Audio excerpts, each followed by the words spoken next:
Usgerin odojiru maritan albeni zibachizu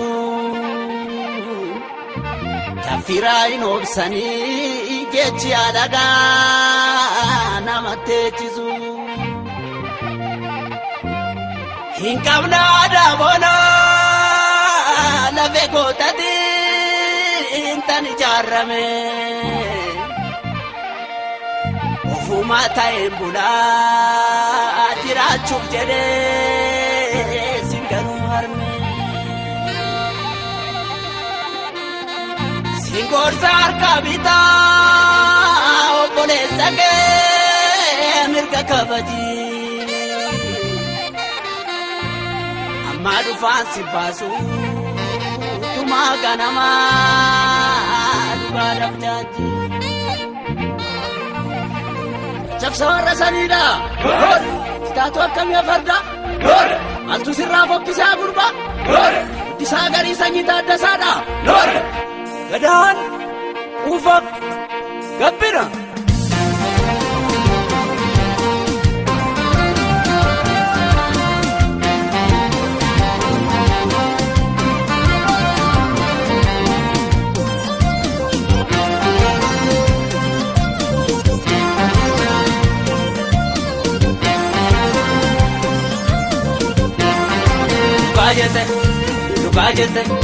Lukajete a general Tadasa Miru Adan Oromo Badu Sono Jiru Adan Oromo Badu Sono Jiru Lukajete a general Tadasa Miru Adan Oromo Badu Sono Jiru Adan Oromo Badu Sono Jiru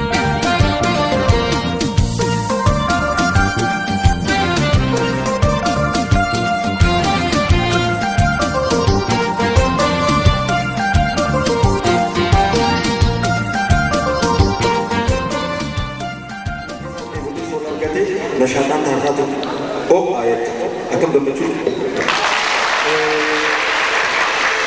Mesra wan kebatu tak wai sinan mor-mor kita budai wai wan kebatu tak obot terim itu segala kebatu tak obot terim kerana kita obot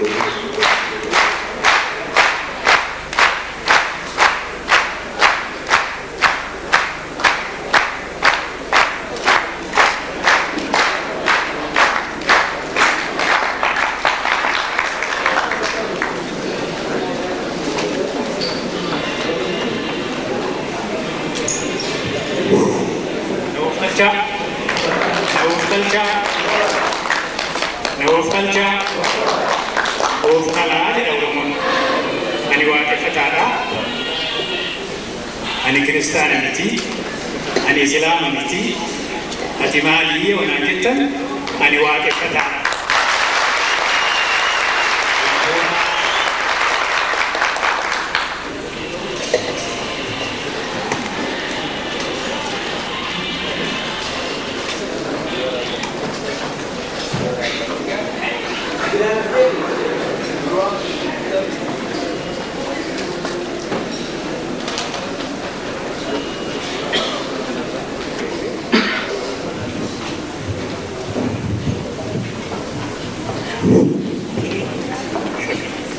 Irratti dubbataa ture Dr. Gammachuun fagoo dhaacala uumamaa kaase ani immoo garuma garanaa garuma qullaa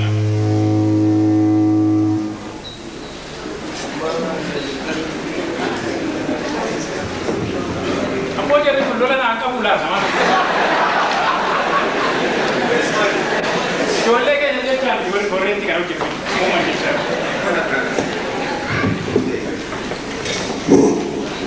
Mammo bokkise wanni hubachuu qabnu Oromoon uummata raajiidha uummata uumamaa calqabee waaqa lafti akka addaan bahee calqabee safeeffataa tureedha yoo na Dr. Gammachuu jedhu raawwan qabu wanna hubachuu qabnu Oromoon ijaaramuun waan guddaa akka ta'e Yoomi jalqabee beeke. Waggaa 2880 durayyuu Oromoon ijaaramuu murteessaa ta'uu isaa beekaa miti. Hin agarree? Gadaan odoon ijaaramin hin ta'u bara. Gadaan nama baay'eetu ijaaramee irraa jala qabaa, hangafaa kutusuu qabaa, hayyuu qabaa, waan beeka qabaa, umuriidhaan ijaarama. Akka sanatti ijaaramee waggaa 2880 durayyuu ijaarameera jechaadha. Ijaaramuun waan guddaa ta'u akka qabattan nan barbaada. Hunda caala. Isinuu har'a ijaaramnaan baandiin gadaa ijaaramnaan asitti wal geenye miti. Ijaaramuu irratti qoosaan hin jiru. Namni hin ijaaramne, namni hin gamtoomne, namni wal quban qabne hamma fedhe beekumsaa qabaatu, hamma fedhe horiyaa qabaatu eessa jiruu hin danda'u. Kana qabachuu qabna. Egaa Oromoon akkuma kana dura ta'ee uummata raajiin yeroo jedhu Oromoon namoota lafa kanarratti kalandara mataa isaanii qaban lafa kanarratti kan uumaman keessaa afuri kan qaban akka seenaan warri seenaa barreessan ta'an irratti saba Oromoo, Maaya, Saawuz Ameerikaa, Chaayinaa fi Hindiitu lakkoofsa waggaan naannee guyyaa 360 dhumu lafa kanarratti kan dura itti calqabee kan seenaan dhugoomsee kan seenaan galmeessee rekoordi histirii jedhamee kan kaa'ame Oromoon saba sana keessaa tokko. Kanatti boonuu qabnu saba gurraacha keessa yeroo akkasii qaba.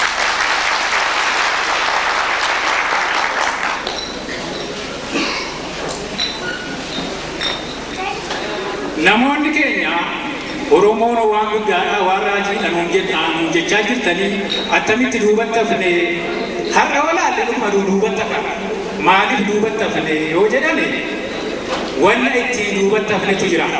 Wanna baay'eetu jira.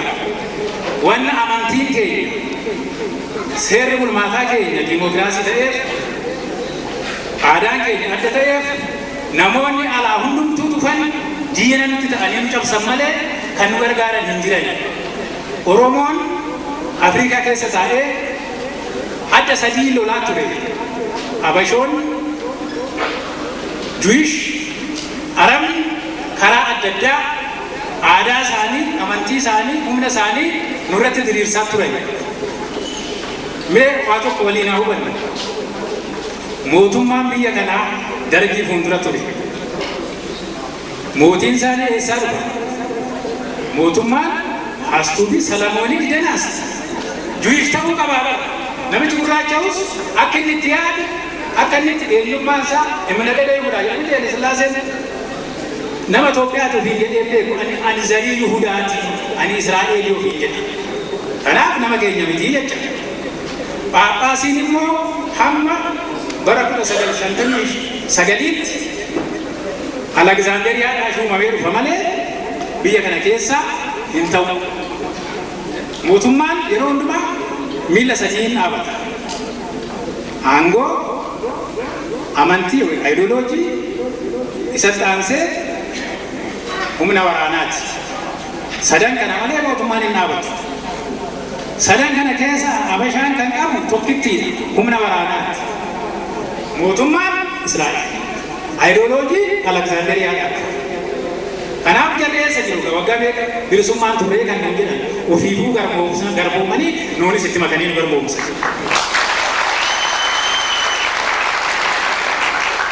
Irratti yaada irra ciisaati maal jechuu akka ta'e jarri isaanii isaa duubumaa calqabanii seenaa isaanii kijibaa waan ijaaraniif waa hunda sin harkaa dogoggoruu barbaada.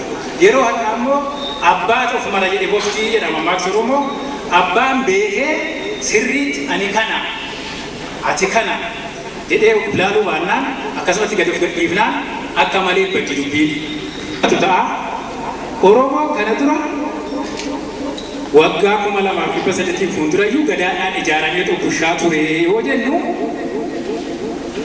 namoonni amma gaafii akkamitti keessumaa baay'een keessan barattoota yuunivarsiitiiti eenyufaatu mootii ture bakka bakkan fa'aa bushaa turanii inuma soofdu malee Oromoon takkumaayyuu mootummaa horees hin beeku obbushees hin beeku isiniin jedhu wanta kanaa immoo barreeffamaan wanni baay'ee hin jiru wanti Ormi barreesse malee wanni barreesse hin jiru garuu yoo dhimmitanii itti seentanii hojjetan hin jira wanta kanaa baay'eetu jira.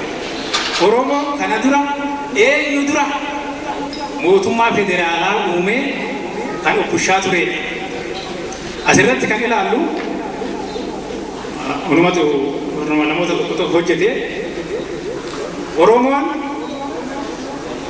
kun calqaba hamma dhumaatti jechuu miti. Yeroo tokko naannoo waggaa 200 keessa ta'uu hin danda'a. Akka kanatti ture. Odaa bakka jaajja.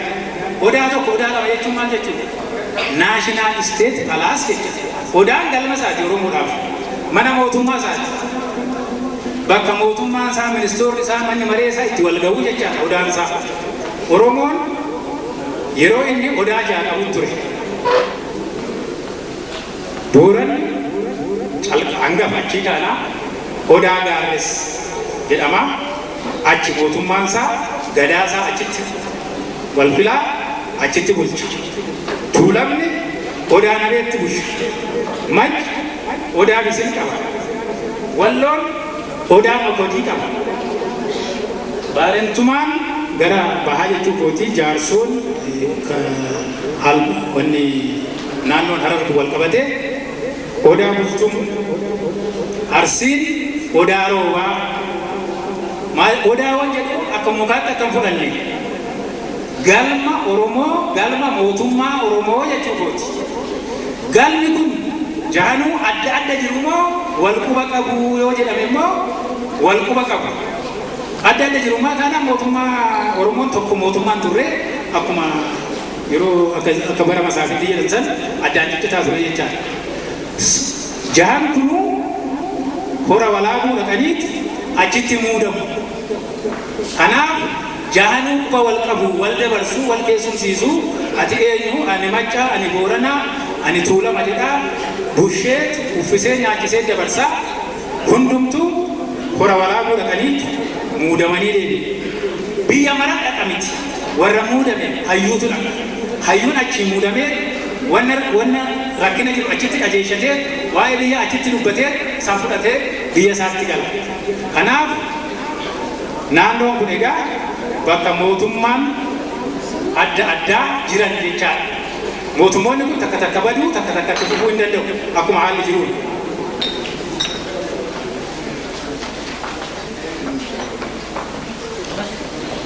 Barbaadaniif nan gaggabaabsaa wanni jechuu barbaadu waggaa 2000 durayyuu ijaaramneerraa jabinas qabnaa hojiidhaan division of labor isin jira. Abbaa gadaa jira, abbaa muudaa jira, abbaa loonii jira, abbaa biyyaa jira, abbaa seeraa jira, waa hunda jira. Kun hojii adeemsiftuudha. Ogumaan gurmaa'uun isin jira. Jal'aaba jira, makkalla jira, waayyuu jira, dooyaa jira. Jara kanagaa yoo walitti dhiyaannee mana waaqeffataa yoo dhuftan caalumatti keessa seennaa kana irratti dubbannee barraa jechaadha. Oromoon eega akkas ta'e of ijaareera, nama dura dammaqeera, maa cabee yoo jettan akkuma nama jedhe karaa adda nutti duulame.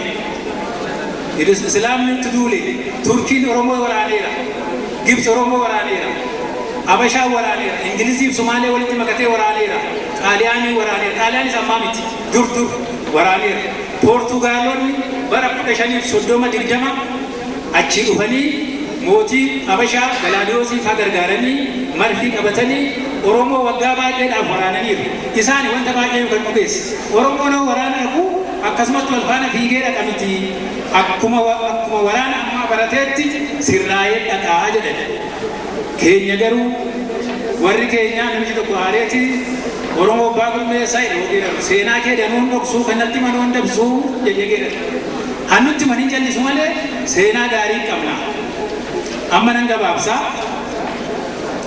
waan ta'u waan xiqqoo jookii lamaan tokko waan dhiyoo kana arge isinitti meetiin muraa. Namichi mucaa takkatu ijoolleen amma hunduu jajjabaatee ofirraa falmuutti ka'aa jira. Buna qabnaa maal qabna jettu bunni miti keessan kun maaliifii goofzarraa ishii miti jedhe warroos. Hin jedhu isin hin dhageessu wanta akkasii hin jedhama. Mucaan afaan wattuu sirriitti illee goofzarraa ishii kun maalii jedhe simbira facaase jechuudha jenneen kan isaanii maal facaaftii yeroo keenya buna facaaftu.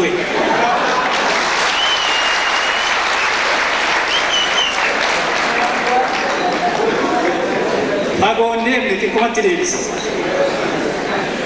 Yeroo biraa bakka biraatti immoo maaltu dhufee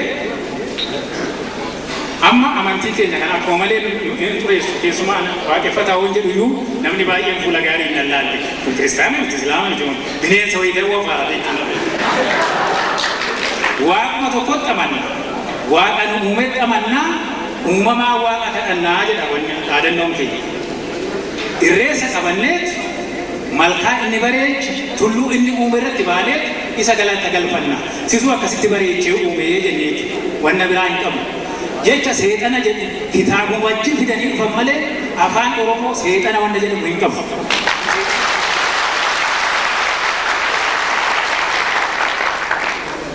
Amma gaaf tokko jarri gaa warri qeesii kuni asii fuudhaniitu waa nama dhungachiisuu miti. Hoo dhungachiisanii karaa kana shukutiitu jira. Karaa kana isa dhungachiisantu jira. Oduma nama wajjin dubbatu irraanfatee shukutiitti qabe.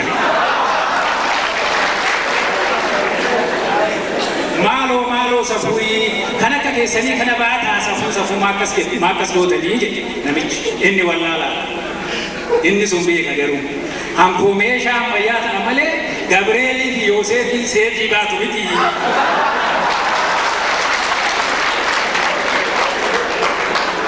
Sanuu gurraacha mudura gaaf tokko seexana diimaa muranii beekan seexana adii muranii beekan adiin hin muraa gurraachi hin murama kanatti kana manaa jira.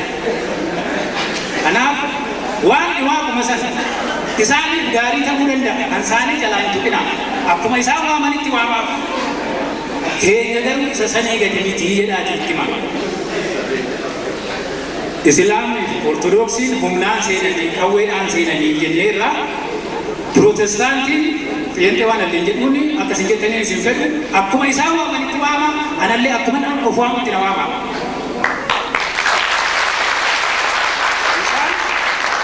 Isaan akkamitti dhufan dhuguma seetii hin finne jedhe waamamatti waraana hin finne karaa bananii mana barumsaa fidanii mana qorichaa kana fidan. Oromoon mammaaksa takka qaba. Yaa marqaasi afuufuun kun si liqimsuu fi jedhe. Marqaa nama jedhanii afuufaniitu buusu. Marqaan qabbanaa'ee argiti malee bakka buutuun agarre. Oromtichas maal godhani? Mana barumsaaf bananii agala ta'umanii mana fayyaa bananii garuu tolaan gammachuun galgala eebbiso hin jiru achi keessa. Daani'eel, Suraafeel, Yoosef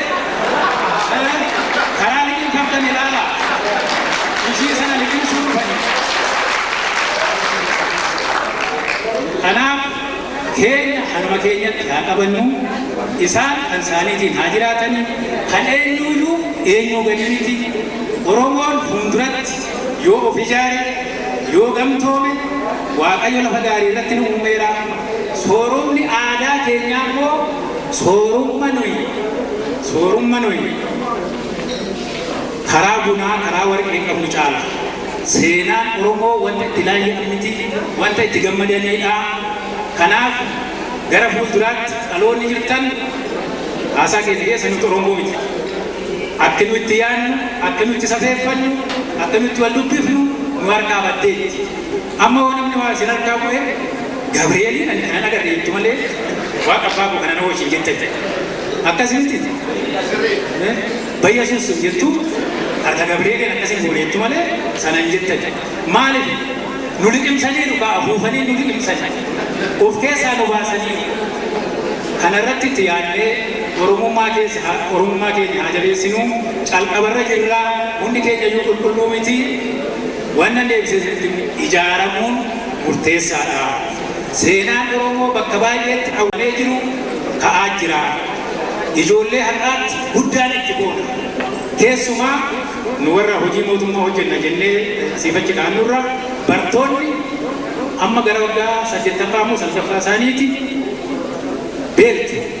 Kiisiin bartootaa amma mankanneen horii hin qabne sanuma walitti buusanii wanta fedhi jiruuf mataa isaaniitti impaayera kana keessa isaan والفانا برملي بافتشون ثاني أنا جريء لك وكيسة وانت بودا لما تجيسو كورمو ما بودا لك وانا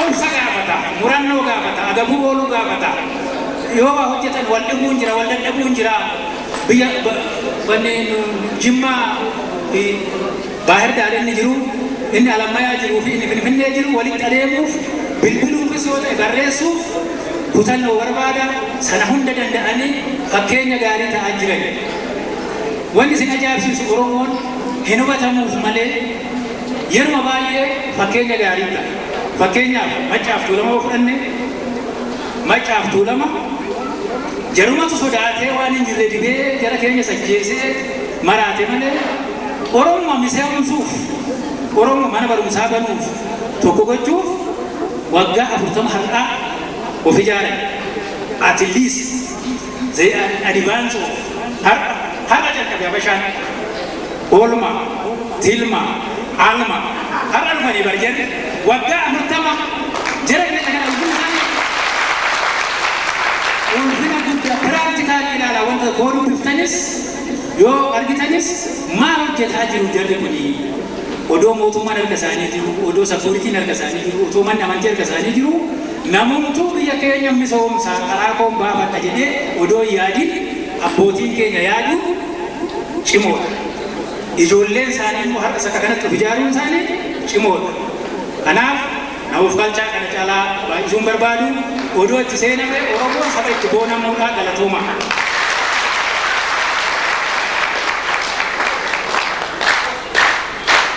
Asumana Gurse. Surah Gurse itu mana tak? Hebat ke sana. Wah, itu kemudian itu kunci mal fakat. Mal fakat.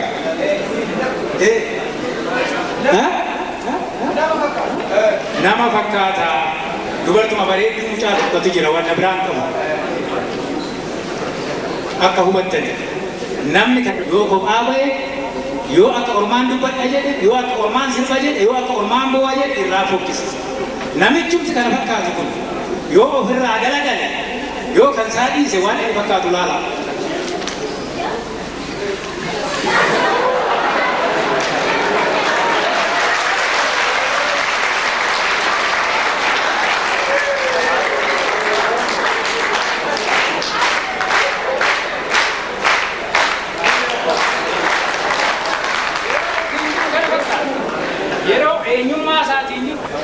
wo orman fakkaadha jedhu wo inni irraa galagalu uumaanis irraa galagalu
Ayyee